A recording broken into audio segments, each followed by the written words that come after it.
हम पढ़ने वाले हैं फैक्ट्स एंड देयर इंटरप्रिटेशन। देखो, one can hardly deny the importance of written source of information for the reconstruction of past history. देखो, अब हम कैसे ही डिनाई कर सकते हैं कि रिटन सोर्स हमारे पास है और हम बोल रहे हैं कि नहीं, ये तो हमें नहीं चाहिए, इसका कोई इंपॉर्टेंस नहीं है। ऐसा तो है नहीं भाई, हमें अगर हमारी हिस्ट्री को रिकंस्ट्रक्ट करना है तो उसके लिए इंपॉर्टेंस बहुत ज़्यादा है रिटन सोर्सेज की, है ना। But in fact historians mostly rely upon the written sources, yet it must be borne in mind that it is some time necessary to be careful in interpreting written sources. मतलब अगर कुछ भी लिखा है तो कई बार हमें उसको केयरफुली इन्वेस्टिगेशन करना बहुत ज़्यादा ज़रूरी होता है। जो लिखा है सिर्फ उसी पे आँख बंद करके उस पर विश्वास करना भी इम्पॉर्टेंट या ज़रूरी नहीं होता। जैसे मान लो किसी ने, बच्चे ने लिखा सब कुछ, ठीक है, और मान लो कहीं पे उसने गलती कर दी, जैसे कि हो ही जाती है गलती, है ना। तो अब वो गलती कर दी तो वो तो गलत हो गया ना। अब उसी को आगे जाके वो कॉपी दूसरा बच्चा लेगा, उसको कॉपी करेगा, फिर वही गलती उसने कर दी। तो इस तरीके से गलती हो के वो आगे बढ़ता रहता है और पता भी नहीं चलता किसी को। तो ठीक वैसा ही है कि जो लिखाई हम जो लिखते हैं ना, उसमें कहीं ज़रूरी नहीं हमेशा सच्चाई हो या कुछ भी गलती ना हो, कई बार गलतियाँ भी हो जाती है। तो वही इसमें दिया हुआ है फैक्ट्स एंड देयर इंटरप्रिटेशन, के अलग अलग फैक्ट्स है, इंटरप्रिटेशंस है। तो वही सब के जो रिटर्न सोर्सेज है ना, उसमें भी गलतियाँ हो जाती है कई बार। तो उसके लिए हमें क्या ज़रूरत है, हमें केयरफुली इन्वेस्टिगेशन करनी पड़ती है उनकी। इसमें सबसे पहला है इंटरपोलेशन। अच्छा, इसमें से कोई भी एमसीक्यू नहीं आने वाला, मोस्टली तो कुछ भी है नहीं इंपॉर्टेंट,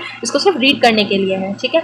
तो इसको मैं पूरा रीड नहीं करूँगी, सिर्फ ऊपर ऊपर से समझा रही हूँ, ठीक है। सबसे पहला टॉपिक है इंटरपोलेशन, यानी प्रोफेसर रामशरण शर्मा के अकॉर्डिंग इनका ओपिनियन है कि जो टेक्सेस होते हैं ना, जो कॉमन पीपल क्या करते हैं, लिखते हैं, तो कई बार most of the times text जो होते हैं एंशिएंट पीपल के, उसमें डेट्स मेंशन नहीं होते कि कौन सी डेट का ये है। तो फिर हमें उससे पता नहीं चल पाता कि कौन से डेट का ये है ना, कब इसको लिखा गया होगा। तो उससे बड़ा कन्फ्यूज़न होता है, ठीक है, क्योंकि डेट नहीं लिखी होती तो फिर पता नहीं चलता कब का होगा ये। Most of the text of the ancient times did not mention any date. जो मोस्ट ऑफ द टेक्स्ट है ना एंशिएंट टाइम्स के, उसमें डेट ही मेंशन नहीं है।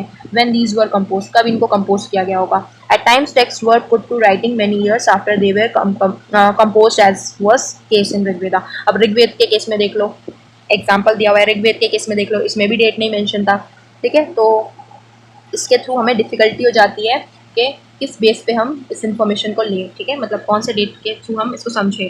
तो इंटरपोलेशन यानी डेट ही मेंशन नहीं होती, ठीक है। सेकेंड है problem of undated text. Same वही चीज़ है कि यानी डेट एब्सेंस, डेट है ही नहीं इसमें, तो बहुत सारे प्रॉब्लम्स होते हैं डेट से। अगर डेट होता है कंपोस्ट का कि कब कंपोस्ट किया गया तो इजी रह जाता है। जैसे फॉर एग्जांपल अर्थशास्त्र का कौटिल्य का ले, तो ये during the modern period compose किया गया, ठीक है। तो इस तरीके से तो अगर अनडेटेड टेक्स्ट होंगे तो उससे प्रॉब्लम क्रिएट होती है।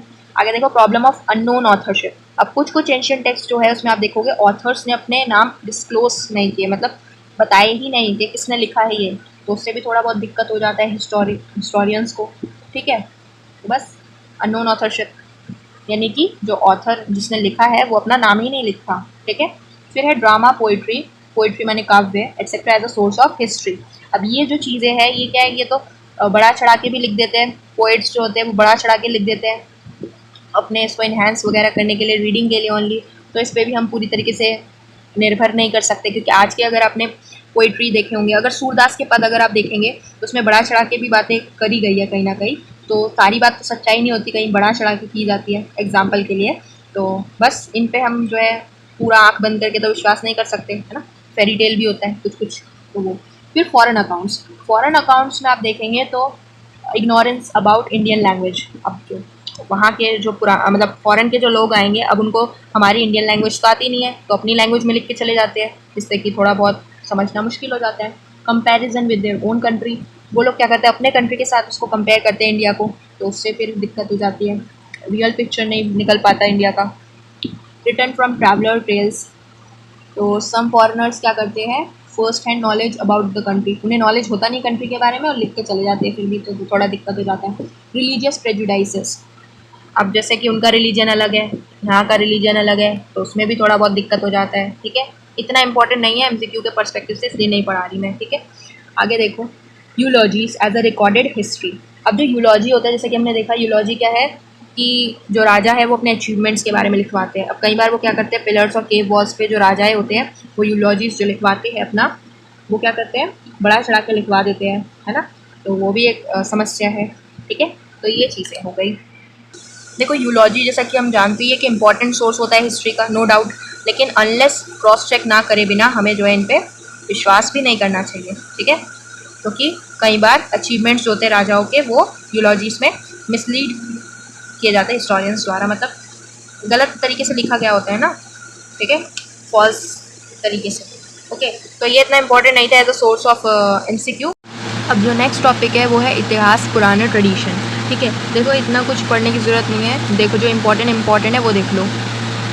सबसे पहले तो ये जो आर्कियोलॉजिकल एविडेंसेस है, इसी के थ्रू हम क्या कर पाते हैं, अपने पास्ट को क्या कर पाते हैं, रिकन्स्ट्रक्ट कर पाते हैं, but has not compensate in any way the paucity of written source for redrawing the history of Indian past. In fact, Raja Tarangini streams of kings written by Kalhana, किसने लिखा, कल्हाना ने लिखा क्या, राजा Tarangini, in the 12th century is the first historical text of India, first historical text India का।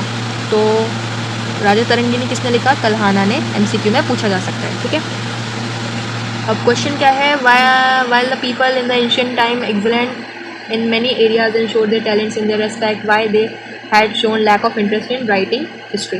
अब बात आती है कि जब लोग एंशियंट टाइम के जो लोग थे वो अलग अलग एरियाज़ में क्या कर रहे थे, अपना टैलेंट दिखा रहे थे, लेकिन जब वो टैलेंट दिखा रहे थे तो उन्होंने लिखा क्यों नहीं, वो सारी चीज़ें उन्होंने हिस्ट्री क्यों नहीं लिखी, मतलब अपने बारे में क्यों नहीं लिखा, क्योंकि अगर वो लिखते तो फिर हमें हिस्ट्री के बारे में पढ़ना पड़ता, मतलब पढ़ने को मिलता, लेकिन इतना कम क्यों उन्होंने लिखा। तो वेरियस आर्ग्यूमेंट्स है इसके लिए। ठीक है, तो देखो सबसे पहला तो क्या है कि अर्ली पीपल जो थे कंट्री के, वो स्पिरिचुअली थे, मतलब धर्म में ही लगे रहते थे, उनको वर्ल्ड के एक्टिविटीज़ से या अपने रिकॉर्ड्स मेंटेन करने में कोई भी दिलचस्पी नहीं थी। दूसरा एक्सप्लेनेशन कहता है कि अगर उन्होंने लिखा भी कुछ होगा ना, तो वो सारा कुछ पेरिशेबल मटेरियल्स जो है वो सर्वाइव नहीं कर पाए और वो ख़त्म हो गए टाइम के साथ।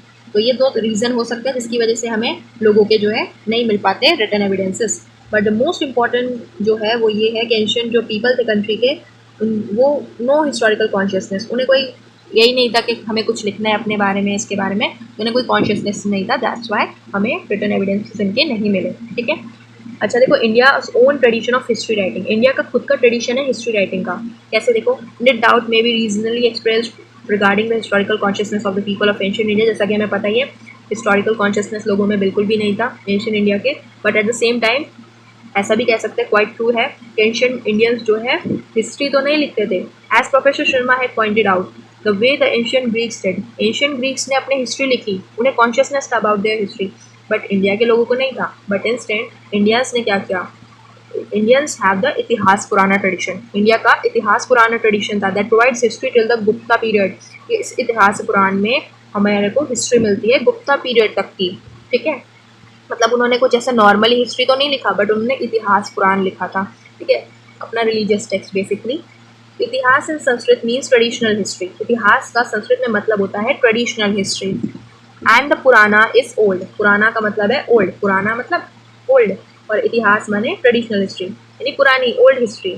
इन Chandogya Upanishad, one of the 108 Upanishads composed in the later Vedic age between 1000 and 600 BCE.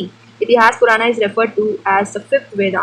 इतिहास पुराना MCQ में पूछा जा सकता है कि किसको फिफ्थ वेदा के नाम से जाना जाता है, तो दैट इज इतिहास पुराण। इतिहास पुराना को रेफर किया जाता है फिफ्थ वेदा, फिफ्थ वेदा। जैसे हमारे चार वेदा कौन कौन से, ऋग्वेदा, यजुर्वेदा, समावेदा और अर्थवेदा, है ना। तो फिफ्थ वेदा कौन सा है, इतिहास पुराण। ठीक है, आगे देखो, what is all the most important is that authors of Puranas were the most consciousness about the ideas of change, it is the essence of history। तो जो authors थे ना पुरानास के, वो इतने ज़्यादा consciousness थे about the idea of change, किस तरीके से changes उनके लाइफ में आ रहे थे, फिर हिस्ट्री का एसेंस क्या है, तो वो सब कुछ उन्होंने लिखा। ठीक है, तो भले ही एंशिएंट पीपल पोजेस ना हो अबाउट हिस्टोरिकल कॉन्शियसनेस, बट वो इन चीज़ों को लिख रहे थे, मेंटेन कर रहे थे। The Itihas Purana tradition provides beyond doubt that India has its own indigenous tradition of history writing. Not only that, the tradition included genealogical tables of kings and definite historical data and contained philosophy of history. आगे देखो, कल्हाना, राजा तरंगिनी, इसमें से MCQ बन सकते हैं। Rajatarangini streams of kings is a long narrative poem. ये जो Rajatarangini है ये लंबी पोएम है, composed in Sanskrit by Kalhana, Sanskrit में लिखी गई है कल्हाना द्वारा। It relates to the kings of Kashmir, ये जो है इस किंग्स के बारे में है, कश्मीर के राजाओं के बारे में है। This is the only work that may be called history, यही एक वर्क है जिसको हिस्ट्री कह सकते हैं। For it shows the clarity and maturity in historical analysis, क्योंकि क्लैरिटी है और हिस्टोरिकल एनालिसिस की मेच्योरिटी, मतलब अच्छे से समझाया गया है. Also it suggest the development of long tradition historiography in India. The early faces of this reach. इतना इंपॉर्टेंट नहीं है, बेकार है बाकी का. तो तलहाना राजा तरंगिनी, यहाँ पे एमसीक्यू ध्यान रखना, ये वाला लाइन, दो आगे के लाइन्स. आगे देखो, Indo Persian tradition of history writing in medieval India. Indo Persian tradition of history writing in medieval India. So देखो, with the coming of Muslims in India, जब इंडिया में मुस्लिम्स आए तो एक नया ट्रेंड आया, हिस्ट्री राइटिंग का introduce हुआ. Through the sultans of Delhi were racially Turks but culturally they were Persians. Sultans जो दिल्ली में आए वो क्या थे, रेशियली तो टर्क्स थे, तुर्की थे, बट कल्चरली वो पर्शियंस थे. ठीक है, इसमें से कुछ नहीं आएगा, बस रीड करने का पोर्शन है ये. What was the Persian tradition of history writing. History writing का ट्रेडिशन, पर्शियन के ट्रेडिशन क्या था हिस्ट्री राइटिंग का लिखने का. तो पर्शियन ट्रेडिशन क्या था, due inspiration from the Persian culture and monarchial institution. Persian culture उनका और मोनार्कियल इंस्टीट्यूशन के थ्रू उनको इंस्पिरेशन मिला इतिहास लिखने का. This was largely reflected in history writing as in Indian as in the Persian tradition. History was looked upon a biography of kings. तो जो पर्शियन ट्रेडिशन था तो उनका मोस्टली मोटिव ये होता था कि वो मोनार्कियल इंस्टीट्यूशन यानी राजाओं के बारे में लिखे. तो अगर आप उनकी ट्रेडिशन देखोगे, हिस्ट्री देखोगे, तो उसमें ज़्यादातर किंग्स के बायोग्राफी ही लिखे गए हैं. The Persian historical approach was limited to the life of the royalty of ruling class. इनका जितना भी लिखना होता था ना हिस्ट्री के बारे में, इनका जो अप्रोच रहता था वो सिर्फ रॉयल्टी के बारे में रहता था, रूलिंग क्लास के बारे में ये लोग लिखा करते थे. Thus in the Persian model history never came down to life and condition of common man, the poor, the lowly and the lost. देखो, जो गरीब लोग थे उनके बारे में उन्होंने नहीं लिखा कभी भी. इनके जो life and conditions common man के बारे में होता ही नहीं था, सिर्फ राजाओं के बारे में ये लोग लिखा करते थे. What is all the more important is that even scholarly persons of contemporary times found no reference of the Persian model of history writing. Another aspect अगर Persian tradition का देखें तो क्या है, बेकार है. देखो, मोस्टली अगर हम इसका देखें, पर्शियन ट्रेडिशन देखें हिस्ट्री राइटिंग का, तो ये जो है राजाओं के बारे में लिखा करते थे. कॉमन मैन के बारे में आपको इनके हिस्ट्री में देखने को नहीं मिलेगा. रूलिंग क्लास के बारे में लिखते थे, लग्जरियस लाइफ के बारे में लिखा करते थे. ठीक है, सिंपल. आगे देखो, Indo Muslim Persian historiography sultanate period, characteristic features क्या क्या है इसके. तो इंट्रोडक्शन ऑफ न्यू ट्रेडिशन, इससे एक नया ट्रेडिशन का इंट्रोडक्शन हुआ इंडियन कल्चर में. ठीक है, तो the new tradition of Persian historiography introduced in India during the medieval period was a gift of the Turks to Indian culture. Setting of a new model for Hindu writers को एक नया मॉडल मिला लिखने का. ठीक है, with its varied character of stories, biographies etcetera, accurate chronology. Hindu writers ने इनको फॉलो किया. ठीक है, interest in learning Persian as Persian become the official language under the sultans of Delhi. जब सुल्तान्स थे दिल्ली में तो पर्शियन क्या बना, ऑफिशियल लैंग्वेज बना वहाँ का. तो डेवलपमेंट जाग गई हिंदूज को कि वो लोग भी इस पर्शियन लैंग्वेज को सीखे. Also the historian literatures of sultanate India was mainly produced in Persian. जितना भी सुल्तानेट इंडिया में जो हिस्टोरिकल लिटरेचर था वो पर्शियन लैंग्वेज में ही था. ठीक है, हिंदू मुस्लिम एग्जामिनेशन, तो यहाँ पे आप देखेंगे इसमें हिंदू मुस्लिम का एग्जामिनेशन हो रहा है, यानी कि संस्कृत बुक को ट्रांसलेट किया जा रहा है पर्शियन लैंग्वेज में ताकि मुस्लिम लोग पढ़ सकें, और जो पर्शियन लैंग्वेज है उसको कन्वर्ट किया जा रहा है संस्कृत में ताकि हिंदू लोग पढ़ सके. ठीक है, तो आप देखेंगे the translation of many Sanskrit book including religious text into Persian. Religious text को भी पर्शियन में कन्वर्ट मतलब ट्रांसलेट किया जा रहा है ताकि वो लोग पढ़ सके. Muslims in this context mention में भी कक्षा, शस्त्र, राजा तरंगिनी, द महाभारत, ये सारे ट्रांसलेट किए गए पर्शियन में. फिर मुस्लिम राइटर्स राइटिंग इन हिंदी. अब जो मुस्लिम राइटर्स थे वो किस में लिख रहे हैं, हिंदी लैंग्वेज में लिख रहे हैं. बहुत सारे मुस्लिम राइटर्स थे जिन्होंने हिंदी लैंग्वेज सीखा और उन्होंने उसमें लिखा. चंद्राय, अखरवाद etcetera written in Hindi are important as source of information for religious and cultural trends in medieval India. ठीक है, तो ये हमने पर्शियन का देखा. ठीक है, इंडो पर्शियन ट्रेडिशन मतलब जब इंडिया में पर्शियन लोग आए. अब हम देखते हैं मुगल पीरियड का टाइम. कैरेक्टरिस्टिक फीचर्स क्या है, कैरेक्टरिस्टिक फीचर्स तो देखेंगे हम नॉन ऑफिशियल हिस्ट्रीज. तो देखो, जो प्री मुगल हिस्टोरियोग्राफी है, यानी प्री माने बिफोर, तो जब मुगल्स नहीं थे उससे पहले का जो हिस्टोग्राफी था वो जो इंस्पिरेशन था वो आउटसाइड इंडिया का था, मतलब बाहर का है ना. पर्शियन बाहर के लोग थे ना, इंडिया के थोड़ी थे, तो उसका. लेकिन जो मुगल पीरियड था ना, हिस्ट्री का जो राइटिंग हम देखेंगे वो हमारे इंडिया में ही हुआ. इंडिया से ही उसके कैरेक्टर्स लिए गए। तो देखो नॉन ऑफिशियल हिस्ट्रीज हुआ करती थी, ठीक है, इतना इंपॉर्टेंट नहीं है, ऐसा रीड कर लेना सिर्फ, ठीक है। ऑफिशियल क्रॉनिकल्स, मेमोइर्स, मेमोइर्स देखो, the tradition of writing memoirs introduce by the Mughals. Memoirs की जो ट्रेडिशन था राइटिंग का वो किसने इंट्रोड्यूस किया? मुगल्स ने, ठीक है, एमसीक्यू में पूछा जा सकता है। वॉज अ नोवल फीचर, ये नोवल फीचर था in the realm of history writing. In this respect mention may be made of Babur's memoir called Tuzuk-e Baburi, Jahangir Tuzuk-e Jahangiri etcetera. MCQ में पूछा जा सकता है कि तुजुके बाबुरी किसने लिखा? Who was the author of Tuzuk-e Baburi? So that is Babur. और who was the author of Tuzuk-e Jahangiri? So that is Jahangir, ठीक है। तो मेमोइर्स वाला ध्यान रखना पोर्शन। आगे देखो सेकुलराइजेशन ऑफ हिस्ट्री, इतना इंपॉर्टेंट नहीं है, आगे बढ़ते हैं। Indo Persian writing by Hindu and Muslim historian. Apart from the Muslim writers there were many Hindus who undertook writing histories in Persian. तो मुस्लिम राइटर्स के अलावा हिंदूज भी थे जिन्होंने हिस्ट्री लिखी पर्शियन में। Vrindavan son of Raibhara Mal authored लबुते Tawarik a Hind. In the book, he has narrated in details about the conquests of the Mughal Emperor of India. Bhimsen Bhurapuri wrote a journal, Nuksha a Duksha, which is valuable account of the Mughal activities in the Deccan. फिर Sujan Rai's Khulasatut Twarik deals with the history of the Hindus under the Mughal rule. The tradition of official histories of chronicle was the result of the Persian influence. The practice was started by Akbar Abul Fazl, the first historiographer of Akbar, composed Akbarnama हंद एन ए अकबरी। देखो इसमें से ना ये जो नाम है ना जो मैंने मार्क किए हुए इनको मार्क कर लेना। और वैसे तो इतना इम्पॉर्टेंट नहीं है बट एक बार पढ़ के ज़रूर रखना, ठीक है। एमसीक्यू अगर बनेगा तो बन जाएगा इसमें से, इन पार्ट्स में से, वैसे नहीं बनेगा इतना। तो जो हिंदूज हुआ करते थे उन्होंने जो है मुग़ल एम्परर्स के बारे में, उनके कॉन्केस्ट के बारे में, उन्होंने जो जीता उसके बारे में नरेट किया है, लिखा हुआ है डिटेल में, ठीक है, अपने बुक्स में। अब हमारा जो लास्ट क्वेश्चन बचता है वो है notion of time in history. अब देखो notion of time in history, time के बारे में अब हम देखना है, ठीक है।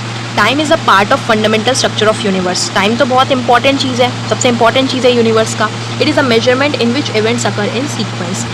टाइम क्या है? टाइम एक मेजरमेंट है जिसके थ्रू हम इवेंट्स को सीक्वेंस वाइज में रख पाते हैं। जैसे कि मान लो आपका बर्थडे कब है, तो वो एक टाइम है आपका पर्टिकुलर, उसके थ्रू फिर आपके मम्मी का बर्थडे, आपके पापा का बर्थडे, आपके भाई बहनों का बर्थडे, तो आपने वो जो इवेंट्स आपके जो बर्थडेज हैं उनको सीक्वेंस वाइज में रखा। ठीक वैसे ही हिस्ट्री में मतलब हमारे इतिहास में क्या क्या मतलब किस राजा ने किसको जीता, कब क्या हुआ, क्या सब चीज़ें, ऑल दैट वो सारा कुछ सीक्वेंस वाइज में किसकी वजह से रह पाता है? टाइम की वजह से। In historical explanation it is necessary to examine first the notion of time. Historical explanation में सबसे पहले तो हमें टाइम के नोशन को समझना इंपॉर्टेंट है। It has been pointed out Romila Thapar the renowned historian of ancient India the measurement of time changes with the historical changes in a society. इतना देखो, आगे देखो, यहाँ पे linear and cyclical, linear and cyclical समझना इंपॉर्टेंट है। Notion of time history में दो टाइप्स के हैं, लीनियर है और दूसरा साइक्लिकल है। दो वर्ल्ड व्यूज़ है टाइम के, there are two world views on time, one is cyclical and the other is linear. तो अगर आपसे पूछे कि कितने टाइम वर्ल्ड के व्यूज़ में कितने टाइप के टाइम्स हैं, तो टू टाइप्स के, एक है साइक्लिकल, एक है लीनियर, ठीक है। अब देखो साइक्लिकल का क्या मतलब है, पहले उसको समझते हैं फिर लीनियर पे जाएंगे, ठीक है। तो देखो द कॉन्सेप्ट और notion of time as prevalent in ancient India में भी कंसिडर। अगर हम एंशिएंट इंडिया का देखें तो हमारा साइक्लिकल देखा जाता है। देखो since ancient times the most commonly used word for time is काला इन संस्कृत। एमसीक्यू में पूछा जा सकता है, ध्यान रखना। एंशिएंट टाइम्स में मोस्ट कॉमनली टाइम को, यानी जो टाइम हम बोलते हैं ना इंग्लिश में, उसको संस्कृत में क्या बोला जाता था? काला। क्या बोला जाता था? काला, ठीक है। टाइम को क्या बोला जाता था? काला। Time as convinced by the people of ancient India is mentioned in the Puranas. Ancient India के जो पीपल थे उन्होंने जो है पुरानास में मेंशन किया था इसे। In the Puranas time is referred to as the Mahayuga which nothing but a moving cycle. जो पुरानास है उसमें टाइम को रेफर किया एज अ महायुग। टाइम क्या है? एक महायुग है। क्या मतलब? महायुग मतलब एक मूविंग साइकिल, कुछ भी नहीं है टाइम। टाइम एक मूविंग साइकिल है, चलने वाला एक साइकिल है। साइकिल चलती रहती है ना, तो जैसे टाइम भी चलता रहता है। The Mahayuga said to have continued 43,20,000 years. कहा गया है कि जो महायुग है वो कब तक कंटिन्यू रहेगा? कंटिन्यू फॉर इतने सालों तक ये कंटिन्यू रहेगा। महायुग जो टाइम है इतने सालों तक रहेगा। This is again a rhythm of 4 cycle. अब ये जो महायुग है इसके फिर 4 साइकिल्स हैं, ठीक है। कौन कौन से? देखो, Satyuga the age of truth, Treta third, द्वारपा सेकेंड एंड कलयुग। जो अभी का जो है टाइम, वो अभी जो हमारा चल रहा है वो है कलयुग। कहाँ गया है अभी जो टाइम चल रहा है, दैट इज कलयुग, यानी द लास्ट स्टेज।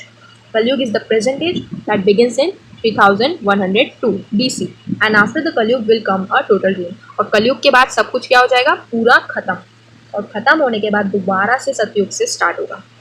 समझ रहे हो? After ruin the cycle will begin again and will continue in Bhagavad Gita.